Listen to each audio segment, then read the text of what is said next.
Bonjour à tous, merci de votre présence. Bonjour Claire, bonjour Emmanuel, merci de votre présence. Je suis très heureux de commencer le 14e webinaire 7 autour de la créativité. J'ai le plaisir du coup d'accueillir Claire Deguel qui est la DRH d'Evaneos. Elle va se présenter tout à l'heure et Emmanuel Païs qui est la DRH de Exia. Deux problématiques différentes, deux sujets différents, deux équipes différentes. Pour répondre à une question qu'on trouve absolument passionnante avec l'équipe Seven, la question comment stimuler sa créativité au travail. Petit travail de définition, la créativité. Donc on a pris celle du Centre national de ressources textuelles et lexicales, la capacité qu'a un individu de créer, d'imaginer, de réaliser quelque chose de nouveau. Voilà, la créativité, on va raisonner sur la capacité à produire des choses nouvelles. Alors on pourrait se demander pourquoi faire des choses nouvelles. Eh bien, déjà parce que c'est une des compétences clés pour 2025 d'après le World Economic Forum.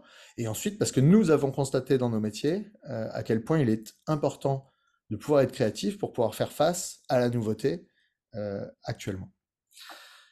Je suis Thomas Frodet, je suis le fondateur et directeur de Seven. Seven qui est un cabinet de formation qui a pour objectif de transmettre des outils, notamment des outils de créativité. Je vais mettre les lunettes qui parlent à certains.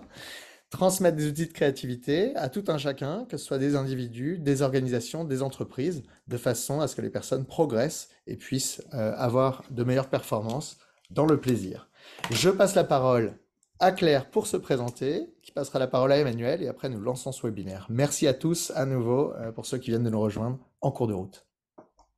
Merci Thomas pour l'invitation et ravi Emmanuel de participer à ce webinaire avec toi. Bonjour à toutes et tous. Donc moi c'est Claire, comme le disait Thomas, je suis en charge de la partie RH chez Evaneos, pas seulement RH. Maintenant mon poste c'est People et Transformation et donc je m'occupe avec la partie RH de la transformation individuelle, accompagnement individuel des salariés, avec un poste de Chief of Staff dans l'équipe plutôt des transformations collectives et des dynamiques d'entreprise autour de notre stratégie, et puis avec un pôle sustainability, de la transformation environnementale et sociétale, dans un business, pour ceux qui ne connaîtraient pas encore Evaneos, un business qui est une plateforme de mise en relation de voyageurs européens avec des agents locaux partout dans le monde pour créer des voyages sur mesure, respectueux des territoires, des cultures, des peuples, tout en répondant au mieux aux envies spécifiques de chaque voyageur. Voilà, ça fait 7 ans que je suis dans cette entreprise-là, et donc la créativité est renouvelée chaque année par le contexte et mes envies aussi. Donc on pourra en reparler, je pense. Et peut-être pour dire aussi ce qui me drive dans la vie, c'est de rendre les lieux où je reçois et où j'ai pu recevoir plus hospitaliers, plus accueillants, et donc notamment en entreprise chez Evaneos, que ça puisse être un endroit où on se sent bien, où on a envie de donner le meilleur et qu'on puisse grandir. Voilà, en quelques mots. Et je te passe la main, Emmanuel. Alors, bonjour à toutes et à tous. Ravi d'être là. Merci, Seven, pour l'invitation, Thomas et Virginie. Et puis, ravi, Claire, de partager ce moment avec toi sur la créativité qui m'évoque à titre personnel des choses toujours très positives. Parce que c'est une notion que j'associe volontairement à la résolution de problèmes. Pourquoi? Parce que, à mon sens, un problème, c'est une situation qu'on n'a jamais encore rencontrée dans un contexte professionnel et qui va nous obliger à faire preuve de cette créativité. C'est pas très loin de mon why, hein, Oui. l'idée d'avoir un impact, de provoquer du changement, de faire avancer les choses, ça va être assez proche de ce qui m'anime. Et donc, pour revenir au qui suis-je, Emmanuel Pays et non pas Pays, Thomas, ça fait Ah, quand même des années qu'on se connaît. c'est Tu fais loupé. exprès pour m'énerver dès le départ. Mais bon, C'est loupé, je donc, suis désolé. Résolvons ce problème du coup. mais oui. Alors, donc, Emmanuel Pays, je suis la DRH d'Exia. J'attaque ma 10e année chez Exia. Exia, c'est une société de conseil en transformation qui a été créée en 2007 par Arnaud Frey, qui compte aujourd'hui 3500 personnes en France, en Europe et en Amérique du Nord. Donc, société de conseil en transformation digitale. Donc, très propre. Il y a des choses très spécifiques à notre business model, notamment le fait que 85% de nos collaborateurs interviennent au quotidien chez nos clients, donc pas pour des missions ponctuelles, mais pour des missions souvent de longue durée, donc de 6 à 18 mois par exemple. Et donc leur quotidien, c'est plutôt le client qu'Exia. Donc dans ce contexte-là, il faut qu'on crée, nous, ce fameux sentiment d'appartenance et qu'on travaille sur la culture d'entreprise. Et quand on parle de culture d'entreprise, on a une culture qui est très marquée chez Exia avec des convictions fortes qu'on porte depuis le départ. Arnaud, quand il a créé son entreprise en 2007, eh bien, sa conviction première, c'était que le bien-être générait de la performance. Alors aujourd'hui, c'est un peu le marronnier de toutes les entreprises, la QVT, le bien-être, mais en 2007, on parlait plutôt de risques psychosociaux, hein. Euh, Vous avez traduit, pardon, par d'abord qui, ensuite quoi? Alors oui, c'est une émanation, c'est bien culturel, mais quand on dit bien-être génère de la performance, ça veut dire que l'indicateur de performance le plus mesuré dans l'entreprise, ça va être la satisfaction des collaborateurs, qu'on va mesurer de plein de façons différentes, et notamment à travers l'enquête Great Place to Work. Donc on participe depuis 2012 à l'enquête Great Place to Work, on en est à notre huitième podium consécutif, je crois. Je m'y perds et on est premier cette année dans notre catégorie. Donc pour nous, c'est la fierté, c'est d'avoir réussi à combiner cette croissance extrêmement rapide, hein, qui est assez violente pour une organisation, et puis le maintien d'un très haut niveau de satisfaction chez nos collaborateurs. Et donc, tu parlais d'abord qui ensuite quoi, Thomas? Ouais. C'est vraiment la philosophie de l'entreprise. Nous, on va avoir une approche très personnalisée de l'expérience salariée. Et notre idée, ça va être de co-construire un projet professionnel qui va avoir du sens pour la personne et pour l'entreprise, dans Ok. une approche très intrapreneuriale. Et donc, qui dit intrapreneuriat, dit esprit d'initiative, dit créativité, mais j'imagine qu'on va développer ça tout au long du webinaire. Merci pour l'intro toutes les deux. Je vais tout de suite vous poser la première question. C'est sur la créativité, c'est-à-dire vous à titre personnel, donc pas en tant que DRH, vraiment à titre personnel. Comment est-ce que vous développez votre créativité? Est-ce que vous avez surtout des exemples concrets à me partager? Je sais par exemple, Claire, que tu Mm, rentres de 2 jours à Strasbourg. mm, Alors, il y a la partie DRH avec l'équipe, mais à titre personnel, mm. passer 2 jours à Strasbourg, est-ce que tu peux nous en dire un peu plus et nous dire dans quelle mesure, à titre personnel, ça a permis de développer la créativité, alors de l'équipe et de toi? Ouais. Effectivement, ces 2 derniers jours avec toute l'équipe, donc on est 10, on était à Strasbourg en Learning Expedition pour aller à la rencontre d'univers et de personnes qu'on ne connaît pas, et que ce soit le Parlement européen, la cave des hospices de Strasbourg, d'autres startups, des incubateurs aussi. Et je rentre particulièrement marquée par notre visite au Parlement européen sur les enjeux d'Europe et de paix. On veut chez Evaneos être leader européen du Better Trips et donc européen faire voyager plus d'Européens et mieux. Et là, sentir l'enjeu de l'Europe à travers la conférencière qu'on a eue, qui est hongroise, qui se dit en se présentant, je suis européenne de Hongrie. Et pour moi qui ai vécu sous une dictature, je sais ce que ça veut dire la paix, je sais ce que ça veut dire l'Europe et je suis hyper attachée et je vous le partage. Ça me fait dire, il faut qu'on prenne ce sujet-là de l'Europe chez nous, considérant qu'on a 14 nationalités dans une équipe de 175 salariés et notamment pas mal d'Européens, qu'on le prenne d'une autre manière, ce sujet de l'Europe et la paix me tient à cœur. Enfin, si je travaille dans le tourisme qui a son revers de la médaille côté climatique, c'est vraiment pour la rencontre et pour créer de la fraternité. Et donc, l'Europe et la paix, il faut qu'on le prenne autrement. Enfin, j'en suis convaincue en rentrant de ces 2 jours, quoi. Et dans quelle mesure cette expérience, elle rentre dans la catégorie créativité? C'est le fait qu'en fait, tu savais pas ce que tu allais y trouver. Non, et qu'on prenne 2 jours où personne n'attend rien de nous. Moi, j'ai dit, comité de direction, j'ai dit à nos autres partenaires, team leaders, pendant 2 jours, on n'est pas là. N'attendez rien de nous. Et puis, on ne vous doit pas de compte non plus quand on Alors, rentre. Donc, il y a un espace, c'est pas de gratuité, mais on ne sait pas ce que ça va devenir. Ça va devenir quelque chose. Je suis persuadée que ces rencontres, que ce soit celui qui tenait la cave et qui nous a raconté comment, il y a 20 ans, elle a failli fermer et aujourd'hui, c'est devenu ce qu'il nous a présenté, que ce soit une femme sur la santé féminine et sa boîte entre la France et l'Allemagne. Je suis sûre que ça va devenir quelque chose dans l'équipe, mais je ne peux pas dire quoi à l'avance. et donc, la créativité pour toi, à titre personnel, c'est laisser des espaces où on ne sait pas, en fait, C'est ça. littéralement, Ça dans ton deviendra. agenda, il y a des temps où tu sais pas ce qui va se passer. Et tu as des exemples concrets oui, c'est ça, de moments de créativité que tu te laisses dans ton agenda, parce que quand on a échangé, tu m'as dit presque tout le temps, en fait. Mm. Oui, en tout cas, je disais tout à l'heure, ça fait 7 ans que je suis chez Evaneos et moi, j'ai quand même hyper besoin du changement et j'aime pas trop la monotonie et ce qui se répète. Et donc, en fait, depuis 4 ans, oui, 4 ans, je suis à temps partiel chez Evaneos. Et le Oui. vendredi, je n'y suis jamais. Bon, sauf aujourd'hui. Mais j'y suis jamais pour intervenir dans d'autres univers. Je fais de la facilitation en intelligence collective à côté et dans des univers complètement différents de celui de l'entreprise pour m'immerger dans différents contextes, entendre parler de notre société, de notre réalité de manière différente.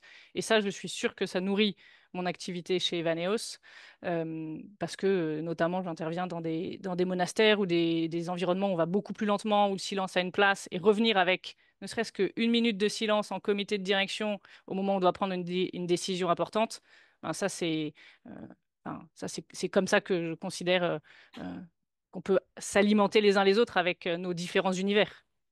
Ok.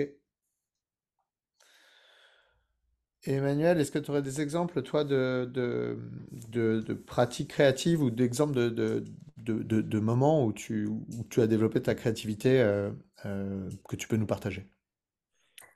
Ouais, moi, la créativité, je l'associe quand même volontiers à cette idée de liberté, hein, d'espace de liberté, parce que la créativité, elle est difficilement contrainte, en fait, hein, et c'est pas un processus, c'est la difficulté pour nous, des RH, de vouloir provoquer de la créativité ou susciter de la créativité dans les équipes. C'est-à-dire que d'abord, c'est un processus très individuel qui est difficilement reproductible d'une personne à l'autre. Donc, Ok. tout l'enjeu, ça va être de créer les conditions de cette créativité. Et pour être créatif, hein, je vais revenir quand même à la base aussi de notre métier, c'est la personne doit se sentir autorisée à sortir du cadre, à penser différemment. Parce que la créativité, puisque c'est imaginer des solutions nouvelles qui n'existent pas encore, c'est aussi prendre le risque eh bien, de faire différemment de ce qu'on a fait jusqu'à présent. Il y a beaucoup d'organisations qui, consciemment ou inconsciemment, n'arrivent pas à favoriser ça chez leurs salariés parce qu'il manque cette idée de liberté, de prise d'initiative. Et donc, là, quand je parlais de base, c'est aussi la sécurité psychologique. C'est-à-dire, dans notre organisation, comment est-ce qu'on va mettre les personnes en condition de se sentir autorisées à être elles-mêmes, à proposer des idées, voire très farfelues, Et et puis à ne farfelu, pas se sentir jugées voilà, parce qu'elles font différemment. Donc voilà, moi je l'associe vraiment à cette idée de liberté à titre personnel. Bon, moi on va parler de routine tout à l'heure, donc moi la routine pour moi j'en change tout le temps, mais il y a quand même malgré tout le temps des sujets de routine. Donc en ce moment, j'ai un agenda j'ai des clean days, c'est-à-dire les lundis et vendredis, je suis en télétravail. Et donc, j'essaie d'avoir le moins de réunions possibles à ce moment-là pour traiter mes mails, réfléchir à des dossiers qui nécessitent un petit peu de recul, écrire, lire, m'inspirer, en fait, trouver des sources d'inspiration qui sont très liées justement à cet espace de liberté aussi, parce que enfin, moi, j'ai un exemple tout bête quand je fais des points avec les personnes de mes équipes qui fonctionnent toutes différemment, qui vont toutes avoir des routines différentes. Il y a souvent quelque chose que je leur demande, c'est combien tu passes de temps en réunion par semaine. Et c'est pratique parce que maintenant, avec les outils digitaux, on a ça, on a ce reporting immédiat. Moi, j'estime que quand on passe plus de 35 heures de réunion par semaine, en fait, c'est complètement contre-productif en termes de créativité. Euh, donc, il y a ça, il y a à savoir aménager son agenda et être aussi dans un environnement, avoir ce terrain de jeu qui vous permet cet espace de liberté qui va être créateur, en fait, hein, de plein de choses. Alors, je vois un paradoxe auquel je veux vous confronter toutes les deux, c'est le fait que vous êtes aussi DRH, et donc du coup, DRH, on est dans une logique de contrat, de contrat avec peut-être des collaborateurs cadres, peut-être des collaborateurs au forfait heure, et du coup, comment on fait pour à la fois avoir cet espace de finalement où il faut que les gens soient libres. Vous avez parlé de temps de liberté, d'espace de liberté, c'est-à-dire qu'ils puissent complètement laisser la place à l'ouverture, et donc par définition pas vraiment anticipé, pas vraiment préparé, et de l'autre, s'assurer entre guillemets que le travail est fait. Et du coup, est-ce que ça veut dire que pour permettre cette créativité-là, vous ne regardez plus que les résultats? Ou alors, ma question devient, comment est-ce que vous faites quand vous avez un collaborateur qui n'atteint pas ses résultats et qui, au milieu, a des espaces de créativité qui peuvent peut-être vous paraître incongrus?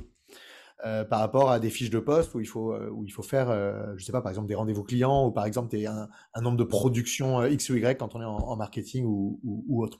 Est-ce que vous voyez ma question?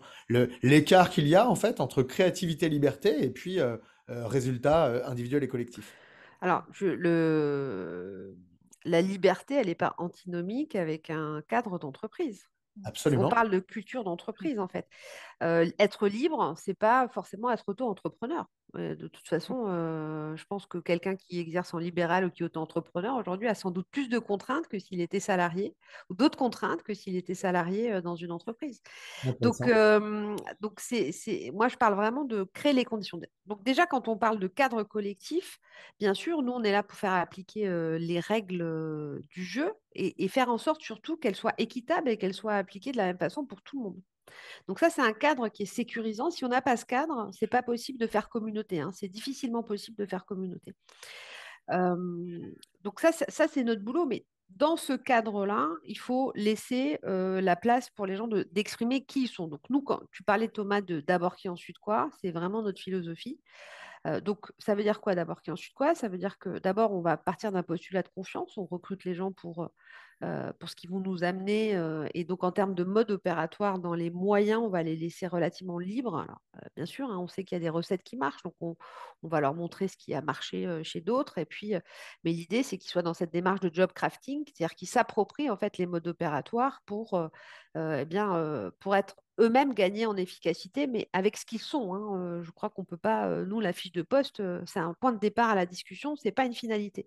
Donc, on Ok. va regarder les résultats et on va aussi mesurer l'effort. C'est-à-dire que dans un modèle classique de RH, on va avoir en tête souvent l'idée de performance. Mais l'idée de performance, elle est contingente, hein, en fonction des équipes, des contextes, de l'environnement économique.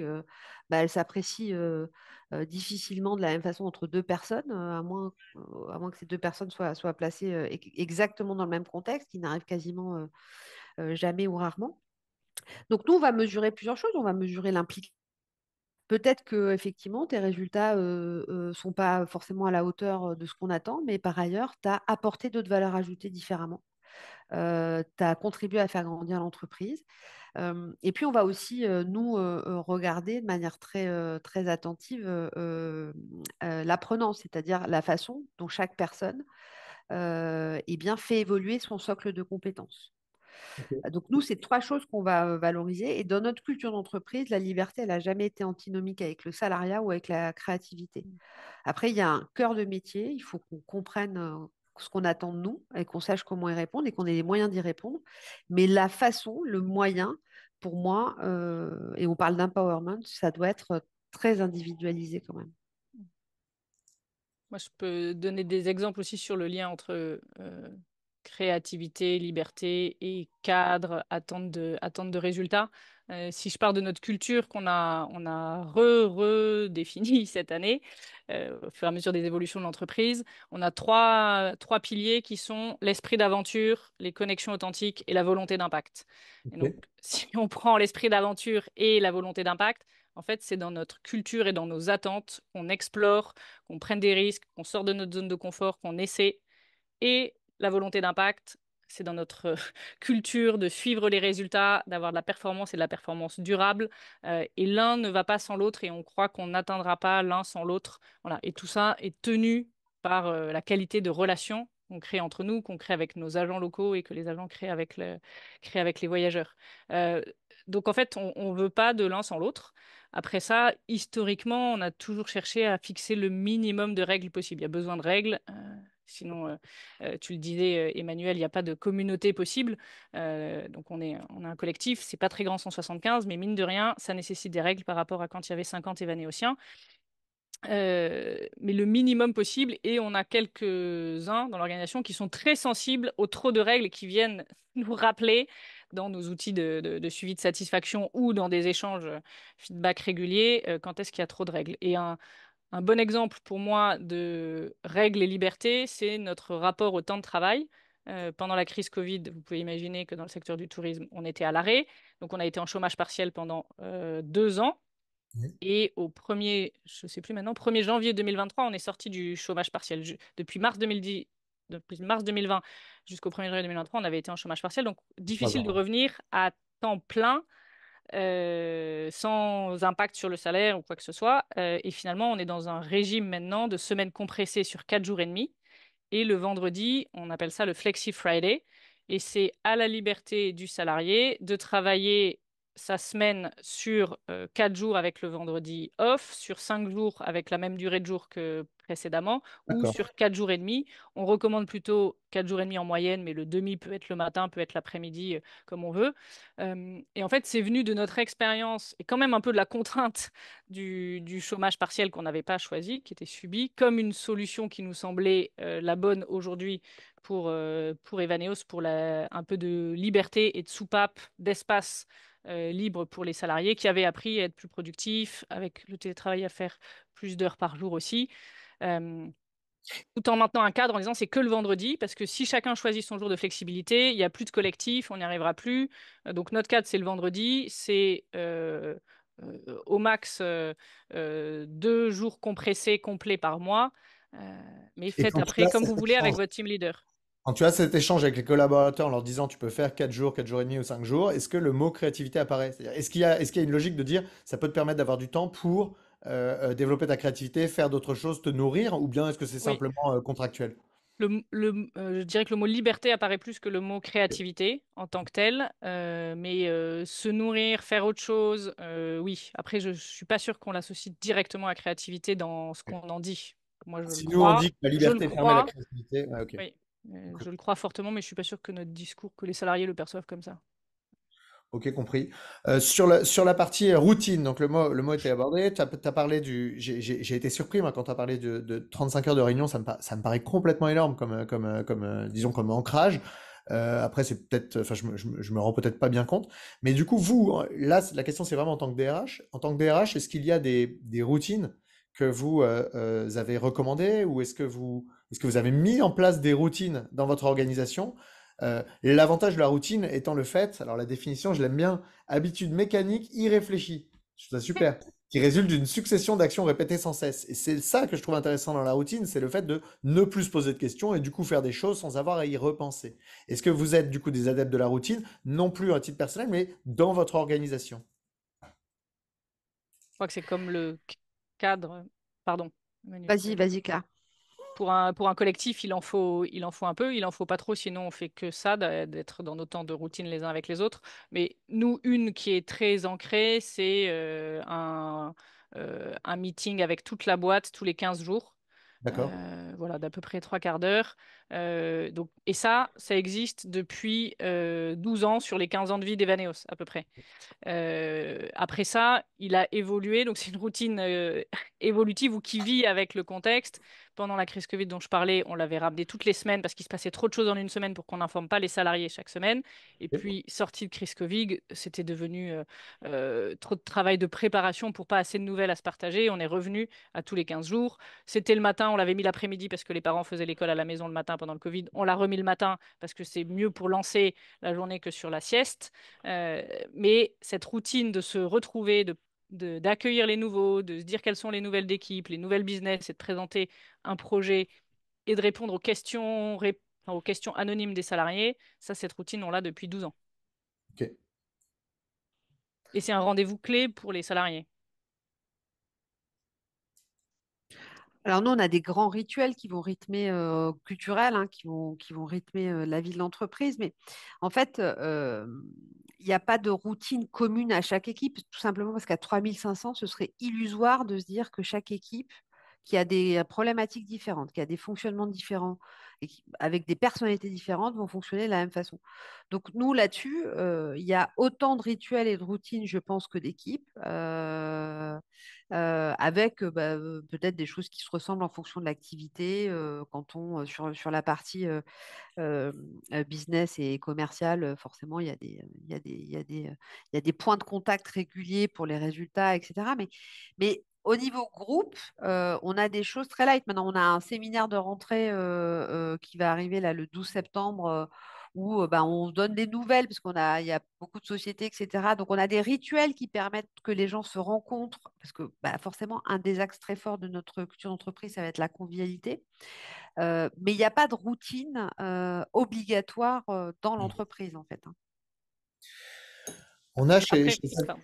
Ce qui Vas-y, est Non, très c'était. culturel, hein, Thomas, je veux Mm, dire, ce que je te disais aussi dans la mm, préparation du call, c'est-à-dire que moi j'aime bien l'exemple d'Amazon, on sait boîte de logistique très processée, et Jeff Bezos, lui, qui explique que dans son organisation personnelle, il n'a met jamais de réunion avant 10 heures et jamais après 16 heures. Avant 10 heures, pourquoi? Parce qu'il arrive tôt et donc ça lui permet de traiter un peu tous les dossiers et tous les mails en retard. Et après 16 heures, non, parce qu'il estime qu'il n'a plus d'énergie pour prendre les bonnes décisions, qu'il y a eu trop d'informations dans la journée. Mais c'est très relié à la culture absolument. aussi d'Amazon, très processée. Donc, pour moi, ça, c'est les rituels et les routines, elles mm, vont être très culturelles. mm. Avant de te passer la parole, Claire, sur Amazon, c'est assez fascinant et je vous encourage d'ailleurs, on pourra mettre le lien avec Virginie à la suite de ce webinaire. C'est assez fascinant de voir justement les routines qui ont été mises en place pour la gestion des réunions en considérant le fait que beaucoup de personnes arrivent en réunion sans avoir pris le temps de préparer correctement ou même de s'informer du minimum de niveau d'information pour pouvoir participer à la réunion. Et plutôt que de, entre guillemets, culpabiliser les personnes en leur disant de le faire en sachant qu'ils n'arrivent pas à le faire, l'ont intégré dans le premier quart d'heure de la réunion qui consiste à lire ensemble un document commun qui a été préparé de façon à ce que tout le monde puisse être on the same page, comme on dit, dans la réunion. Et ça, c'est des rituels. C'est très juste ce que tu dis sur le culturel. Je suis pas certain que ça puisse passer dans certaines organisations, à moins d'avoir une volonté extrêmement forte. Tu voulais dire, Claire? Oui, juste que probablement, routine, on n'en identifierait pas 36 dans la boîte et on parlerait de fait plus de rituels parce que tout le cycle RH et le cycle de performance review, salary review, talent review, ça revient tous les ans et donc il y a un certain cadre qui est donné. Et ce qui est ritualisé, c'est le moment où ça se fait, le type de conversation qu'on a, même si la politique de rémunération est revue chaque année, si la politique de carrière évolue, etc. Et juste un autre petit exemple en lien avec ce que tu viens de dire, Thomas, auquel je repensais. Dans notre comité de direction, une fois par mois, on se partage les KPIs, chacun de notre périmètre. Oui. Euh, et finalement, maintenant, on se laisse 5 minutes au début du créneau Monthly KPIs pour chacun les rassembler, les mettre en forme, parce qu'on se rendait compte que certains l'avaient fait, certains l'avaient pas fait, et donc ça mettait plus ou moins mal à l'aise. Là maintenant, c'est OK, on commence par prendre du temps, voilà, 5-10 minutes pour rassembler les éléments. Je vais vous poser une autre question. Je vois l'heure, c'est tout bon. On est parfaitement dans les temps. Si vous avez des questions, les participants, je ne vais pas saluer tous ceux qui nous ont rejoints, mais c'est top de voir, voilà, de voir les noms apparaître. Donc n'hésitez pas à remonter vos questions à Virginie qui après nous les poussera. Euh, tu m'as dit, Emmanuel, quelque chose d'intéressant. Je vais juste te dire Edgar Morin, si tu veux en parler, parce que je trouve très intéressant de revenir au cœur de pourquoi vouloir développer la créativité et le fait que finalement, ça rend plus intelligent de créer des liens. Je te fais la passe décisive. Ouais, alors tu penses sans doute à cette idée de reliance. Exactement. Que tu passes à Euh, découvrir. euh, Oui, parce que finalement, la créativité, c'est créer les conditions de ce hasard heureux, de la découverte, en fait. C'est-à-dire mettre, c'est la création de ponts, hein, pour moi, hein. Et c'est pour ça que je dis, non, l'inspiration, tu m'as dit, mais comment toi, au quotidien, tu vas t'inspirer, tu vas trouver des choses créatives? Bon, bah, moi, je suis peut-être un mauvais exemple, mais je lis très peu, voire pas du tout d'ouvrages professionnels qui traitent de RH, d'organisation, etc., parce que je les trouve souvent assez ennuyeux. Et donc, par contre, je préfère lire des articles courts, mais je vais surtout changer complètement de prisme. C'est-à-dire que aller piocher côté philosophie, moi j'adore la SF. Enfin, voilà, je vraiment une expo va être très inspirante, une promenade au bord de l'océan va être très inspirante. Donc, en fait, la reliance, c'est arriver à faire des ponts entre des matières qui n'ont a priori aucun lien entre elles. Et il y a beaucoup de découvertes scientifiques qui ont été faites par hasard, en fait, hein, sur la base d'erreurs. On sait que, je sais pas moi, Canon, la première imprimante à jet d'encre, c'est l'ingénieur qui s'est planté, en fait, dans la configuration. Le post-it, ils avaient raté la colle, ils ont fait une colle trop molle, ils se sont dit, ah, tiens, on peut coller, décoller. Il y a beaucoup d'exemples comme ça. Et c'est arrivé à faire des ponts. Moi, la dernière bonne idée que j'ai eue, c'était, bon, j'ai un patron qui est fan de tennis, donc il nous invite chaque année à Roland-Garros. On a cette chance-là. Et ben, c'est en regardant cette petite balle jaune sur un terrain de tennis qui n'avait rien à voir avec mon contexte professionnel. Et c'est aussi changer. Tu parlais de rencontres tout à l'heure, Claire. Enfin, je pense que moi, la principale source d'inspiration, ça reste me concernant quand même les gens avec qui j'échange. Et typiquement, quand on a 26 agents chez Extia, donc en France et en Europe, bah, chaque fois que je reviens d'un déplacement, je me déplace pas assez à mon goût parce que chaque fois que je reviens, bah, j'ai plein d'idées, j'ai plein d'énergie, une autre perspective. Donc cette reliance, c'est ça. C'est comment est-ce que je vais faire le pont entre des sujets, des matières qui n'ont absolument rien à voir entre eux. Euh, et à mon avis, c'est clé dans le processus créatif. Donc c'est bien pour ça que bah, moi je crois assez peu là-dessus, je vais peut-être pas être très politiquement correcte, mais aux ateliers créatifs qui vont être organisés, routinés dans l'entreprise, parce que c'est pas le hasard heureux, ça, hein. Je pense que dès que tu contrains les choses, par contre, nous, on fait intervenir régulièrement des intervenants extérieurs sur des sujets très variés. On a des cafés philo, on a eu des philosophes qui sont venus nous voir, on a des sportifs, des aventuriers, des entrepreneurs, des gens qui travaillent dans des domaines très différents du nôtre. Et ça, c'est aussi créer des sources d'inspiration. On a pendant longtemps, tous les mercredis, diffusé les TEDx qui nous semblaient les plus inspirants sur des sujets très variés. Euh, on est un autre Nourri. exemple sur ça, sur créer des ponts.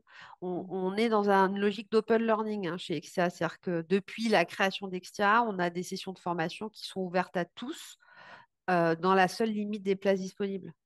Bon, bah, si moi je suis RH et que je veux aller découvrir les nouvelles normes comptables, qui ont a priori n'ont aucun rapport direct avec mon métier, je vais le faire parce que ce qui va m'intéresser, moi, DRH, c'est de créer justement muscler cette apprenance, mettre les gens en condition d'apprendre, de relier les savoirs sur des sujets professionnels, extra-professionnels.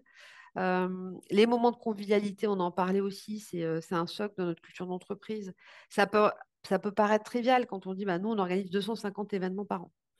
Mais c'est pas trivial dans notre culture d'entreprise. 85% de nos collaborateurs ne sont pas dans les murs d'Exia. Il n'y a pas d'unité de lieu. Donc, faire se rencontrer les gens, bah, c'est quand même aussi clé dans ce processus créatif d'entendre comment ils vivent les choses sur des sujets, je le dis et je l'assume, qui ont surtout souvent pas un rapport direct avec ce qu'on fait. Peut-être pour réagir, Emmanuel, parce que tu tordais le cou aux ateliers de créativité. Alors pour les réhabiliter un tout petit peu, enfin pour dire l'intérêt que moi j'y vois, c'est plutôt de muscler les réflexes de créativité que d'être créatif au moment même de l'atelier. Ouais. Parce qu'en fait, cette capacité à créer des ponts dont tu parles, moi j'étais le week-end dernier au Festival d'Avignon, j'adore aller voir du théâtre et ce spectacle vivant, être aussi proche des comédiens et je sais pas, je pense à deux gars qui jouaient les mineurs qui sont enfermés dans leur mine parce qu'il y a eu un coup de grisou et en fait ils rêvent en parlant culture, gastronomie de leur pays d'origine. Bon, et donc ça commence à faire des liens avec la gastronomie et le voyage dès que je suis là-bas. Mais cette capacité à faire des liens et à en faire quelque chose, je trouve que ça s'exerce et les ateliers de créativité permettent ça euh, ouais, d'exercer ces muscles-là. Et je repensais après notre échange, Thomas, à une méthode que sans doute vous connaissez les uns et les autres, mais qui s'appelle Scamper.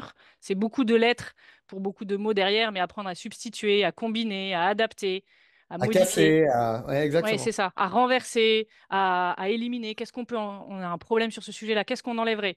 Ou si on le décadrait complètement, qu'est-ce que ça donnerait? Bon. Et en fait, c'est peut-être pas cette fois-là qu'on va être très créatif, mais de s'être amusé à changer de regard, à renverser les perspectives, ça servira forcément à d'autres moments qui sont moins calculés pour. Ça permet de dire quelque chose qui nous paraît évident, mais qui est quand même intéressant, c'est de dire que la créativité, on n'aime pas trop l'idée de dire il y a les gens créatifs ou les gens pas créatifs, on préfère dire que tout le monde est créatif et que c'est un muscle qui se travaille et qu'on peut avoir envie de travailler. J'aime bien cette notion muscler les réflexes de la créativité dans cette logique de muscle à travailler. Mm. Ok, ok. Je vous avais préparé une petite question. J'ai la réponse sur ChatGPT, l'actualité en fait des outils d'intelligence artificielle. Ma question c'est simplement est-ce que c'est un outil que vous utilisez? Est-ce que c'est un outil que vous, en tant que DRH, que vous poussez auprès de vos équipes? Est-ce que vous, alors j'ai la réponse, vous me l'avez déjà donnée, mais je vous la pose. Est-ce que vous pensez que c'est un outil qui développe la créativité? Alors, je peux y aller parce qu'on en fait de plus en plus usage, où on essaie de... Enfin, on est en train de travailler comment acculturer l'ensemble des salariés à ça, parce qu'il y a toute une Ouais. partie de l'entreprise qui s'y met d'elle-même et toute une partie qui s'y met moins. Et on est sûr qu'il y a un très gros enjeu, pouvoir devenir un humain augmenté, amplifié au bon sens du terme, et donc de combiner l'intelligence humaine et l'intelligence artificielle. Je suis spontanément pas hyper convaincue que ce soit vecteur de créativité parce que pour moi, autant que j'ai compris le fonctionnement de l'intelligence artificielle, les réponses sont probables, donc ça ne crée que du probable, Vous êtes en l'intelligence phase avec Emmanuel? artificielle, et la créativité, c'est quand même plutôt l'improbable et l'imprévu. Cela étant, je pense que si on met des choses improbables entre elles, si on donne à manger des choses improbables entre elles à ChatGPT, il va nous faire des choses probables mais qui sortiront de nulle part. Donc ça peut nous aider à être créatif comme un compagnon d'échange. Et après, je crois plutôt que le lien entre ChatGPT et créativité, c'est ce qu'on disait sur créer des espaces de liberté ou des espaces de créativité. Si je prends un exemple récent, on avait ce fameux team meeting qui est tous les 15 jours. On avait celui de fin de semestre la semaine dernière. On voulait faire un bilan du semestre en plénière, mais on voulait aussi envoyer tous les salariés en petits groupes pour échanger sur leur semestre avec des salariés d'autres équipes. J'avais 175 personnes à mettre dans 25 groupes de 5 ou 6 salariés et je voulais que jamais personne soit avec son manager et avec quelqu'un de son équipe. ChatGPT a fait ça en un quart d'heure. Et donc, j'ai gagné 1 heure et demie de travail que j'ai pu dédier en partie à c'est quoi les bonnes questions à poser pour mettre en condition les salariés qui vont partager sur leur semestre. Et puis, il me restait encore du temps derrière pour faire autre chose. Donc, c'est plutôt l'efficacité que ça va nous permettre qui dégage du temps pour la créativité, je pense. Bah, Emmanuel, je te laisse compléter, mais c'est marrant parce que c'est presque mot pour mot ce que tu m'avais dit. Que ça permet d'accélérer, mais que c'est pas créatif. En fait, c'est ça, il faut comprendre l'intelligence artificielle, enfin le LLM, ChatGPT est un LLM, hein, parce que l'intelligence artificielle, Ouais, bien sûr. ça fait 10 ans qu'on utilise sans même le savoir. Donc là, on parle de LLM. Un LLM, c'est un agrégateur de contenu, en fait. C'est-à-dire qu'il va beaucoup plus vite que le cerveau humain agréger une quantité beaucoup plus importante de données. Donc, il ne crée rien par définition, ChatGPT, il agrège. Et d'ailleurs, c'est intéressant parce qu'il y a un article là, qui est paru la semaine dernière sur, tu sais, il y a des gens qui servent de ChatGPT pour écrire des mémoires, des thèses ou voir des romans. Oui, Et donc, ils ont commencé à analyser en fait les résultats parce que les prompts, hein, les requêtes étaient très différentes. Et on s'aperçoit qu'il y a exactement les mêmes très tendances. C'est-à-dire que uniforme. Ouais. c'est très uniforme. Donc, donc, c'est un outil de productivité, je suis complètement d'accord avec Claire. Nous, bien sûr, en tant que ESN, entreprise de services numériques, on est en plein dans ça pour l'utiliser en gain de productivité dans plein de domaines. Moi, mes équipes, d'ailleurs, ce qui est intéressant dans ChatGPT, comme toute innovation technologique, c'est qu'elle échappe un peu à ses créateurs et elle échappe un peu aux entreprises. C'est-à-dire que, bah, Ouais. Claire, tu avais l'air de dire que tu as beaucoup de salariés qui l'utilisent sans même que tu sois au courant et d'autres pas. Donc, en termes de gain de productivité, c'est intéressant. Maintenant, comme tout outil, c'est l'usage qu'on va en faire qui va avoir de l'impact. Mais pour moi, ça ne crée pas, ça fait gagner du temps, mais ça n'invente rien. Ce J'ai qui reste deux encore une questions. prérogative humaine, et tant mieux, j'ai envie de dire. Merci Emmanuel. J'ai deux questions qui viennent de pop-up de la part de Virginie. Donc merci Virginie. La première c'est, alors je vous l'ai dit parce qu'il est 41, on s'est engagé sur Mm. 45, mais c'est tout bon. Mais je vous donne les deux questions, je les trouve intéressantes. La première c'est est-ce que vous pensez que c'est la responsabilité de l'individu ou de l'organisation de développer la créativité? Sous-entendu, est-ce que c'est à chacun d'être créatif ou est-ce que vous pouvez dire à des collaborateurs qu'ils doivent le faire? Et la deuxième c'est est-ce que l'ennui, le fait de ne rien faire, permet de favoriser la créativité? Je trouve ça intéressant aussi. On y a un peu répondu tout à l'heure, mais l'ennui, est-ce que voilà, est-ce que quelqu'un qui s'ennuie dans vos équipes et qui vous dit je développe ma créativité, si on enlève la mauvaise foi, est-ce que c'est quelque chose d'entendable selon vous? Alors, bah, je vais commencer, Claire, si tu veux Vas-y. bien. Donc, je vais répondre d'abord à la première question. L'ennui est absolument consubstantiel à la créativité. Ouais, C'est-à-dire c'est qu'en clair. fait, c'est quand son esprit est dans le vide, puisque la routine, ça va nous permettre de libérer du temps, de l'espace. Et c'est effectivement quand on s'ennuie qu'on est créatif. D'ailleurs, les neuroscientifiques en pédagogie là, s'intéressent beaucoup en ce moment parce que avec les outils numériques, les tablettes, le mobile, les enfants ne sont plus jamais en situation de ne rien faire. Mm. Ouais, très, Donc, très- soit ils regardent la tablette, soit ils regardent. Donc, c'est la sursollicitation permanente qui. Et ça, bon, ça les empêche pas d'être créatifs, mais en tout cas, cet ennui, il est bien évidemment souvent, pas tout le temps, mais souvent vecteur de créativité. Maintenant, pour le relier au monde professionnel, Thomas, ennui dans son travail, c'est pas la même chose. Mm. Euh, C'est-à-dire si je suis pas mobilisée, motivée par ce que je fais, bah, petit à petit, je me désengage, la routine devient mauvaise, et là, souvent, bah, le salarié finit par quitter l'entreprise ou finit par se démobiliser rapidement. Mm. Donc oui, à l'ennui. Et la première question de Virginie, c'est, je sais pas si Claire, tu veux répondre sur l'ennui et après on va Vas-y, répondre à la vas-y, vas-y. deuxième question. La deuxième, c'était est-ce que c'est la responsabilité individuelle de développer sa créativité ou est-ce que toi, en tant que DRH, tu peux arriver en disant bah, ce serait bien de développer votre créativité? Alors, la question que je te pose, Thomas, c'est si tu n'as pas envie d'être créatif, est-ce que moi, entreprise, moi, DRH, je peux te forcer à l'être? Je suis pas sûr que tu puisses avoir la main, mais je me demande si c'est pas en contradiction avec des valeurs d'une entreprise qui a de l'ambition et qui veut. Je sais pas. C'est comme chief happiness officer. Parce que moi, je suis pas responsable du bonheur des gens. Ouais. Si je te dis, bah tiens, je veux que tu sois heureux, est-ce que moi, entreprise, je peux te forcer à l'être? Non. Je pense qu'à ce Par moment-là, il contre, faudra bien définir la créativité pour voir de quoi on parle, parce qu'il est possible que la personne le fasse et qu'elle ait associé créativité à artistique, le côté un peu dessin, peinture, c'est cette définition qui pour ce moi est qui, fausse. ce qui est autre chose, mais alors, ma vision des choses, c'est que nous, on doit créer un terrain de jeu qui soit Ok. propice à cette créativité. Mm. Et donc, ça veut dire que dans la culture managériale, dans les rituels qu'on va mettre en place, dans ce qu'on va demander à nos salariés, dans les convictions, les croyances et les outils d'évaluation derrière, on doit être cohérent si on souhaite, si l'innovation, la créativité fait partie des valeurs cardinales d'une société. Bon, je pense qu'il n'y a pas beaucoup de sociétés qui vont dire ah non, nous, on ne veut pas de créativité, mais il y en a qui vont les promouvoir plus que d'autres. J'imagine que si on travaille chez Apple et si on n'a pas l'innovation en tête, bah, c'est compliqué. Ça fait intimement partie de la culture d'entreprise. D'ailleurs, leur motto, c'est Think Different. Donc, enfin, je veux dire, voilà, donc il y a une lecture aussi qui se fait. Donc, moi, je pense que notre boulot, c'est de créer ce terrain de jeu-là, de faire en sorte de la valoriser, la créativité déjà. Par l'exemple, si je vois mon collègue de travail qui a une idée et qui a été reconnu pour cette idée, bah, ça va m'inciter moi à en avoir.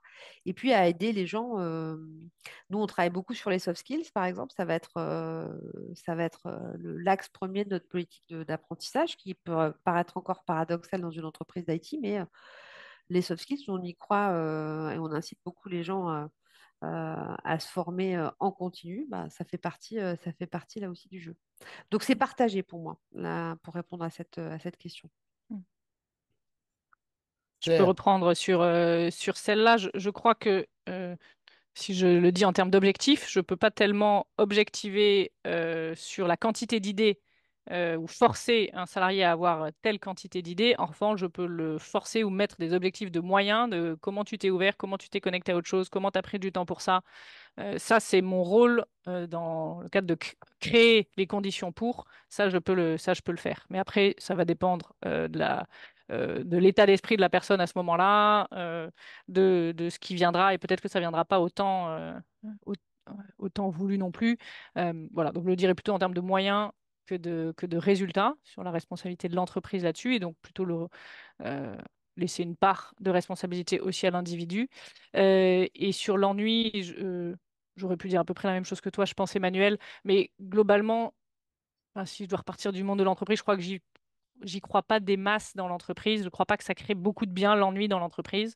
Ça crée vite du mouron, des idées grises, euh, plus de satisfaction de son travail, du travail bien fait. Donc, j'y crois plus pour les enfants que pour les salariés, je crois, dans le sens où euh, c'est plutôt occasion de s'ouvrir à autre chose qui est nécessaire et laisser de l'espace. Mais l'ennui, qu'un salarié qui viendrait me dire je m'ennuie, je ne pourrais pas le laisser dans cette situation-là. C'est pas la bonne pente, je trouve, dans l'entreprise. Je vais conclure en mentionnant un outil que vous connaissez et qu'on aime beaucoup chez Seven, qui s'appelle la fenêtre de Johari, et qui, sans détailler l'outil, parce que ce n'est pas le moment, mais qui définit une zone comme la zone de l'inconnu. La zone de l'inconnu étant les choses que je ne connais pas et que l'autre ne connaît pas non plus, et qui incite les personnes finalement à faire un pas de côté, pour reprendre vos mots, à fixer des temps de liberté ou des espaces de liberté et finalement à être surpris par des situations nouvelles qui vont l'étonner et finalement littéralement le mettre dans une posture d'apprentissage. Je vais conclure en vous remerciant et je vais conclure en citant une petite citation qu'on a trouvée, qu'on aime bien, de Michel Serres, qui dit l'intelligence, c'est l'imprévisible. Et quand on sait que Seven, c'est les intelligences multiples, eh bien voilà, peut-être la huitième, si tant est qu'il n'y en ait que sept. Voilà, l'intelligence, c'est l'imprévisible, et donc de ne pas oublier que finalement, le bon moment, la bonne idée, le plaisir se trouve peut-être à un pas de côté de votre quotidien. Merci infiniment à toutes les deux, un plaisir. Bonne fin de journée, à très bientôt. Nous allons mettre ce webinaire, nous allons le diffuser de façon à ce que ceux qui n'aient pas pu être là aujourd'hui puissent le voir ou le revoir. Et encore une fois, merci et à bientôt.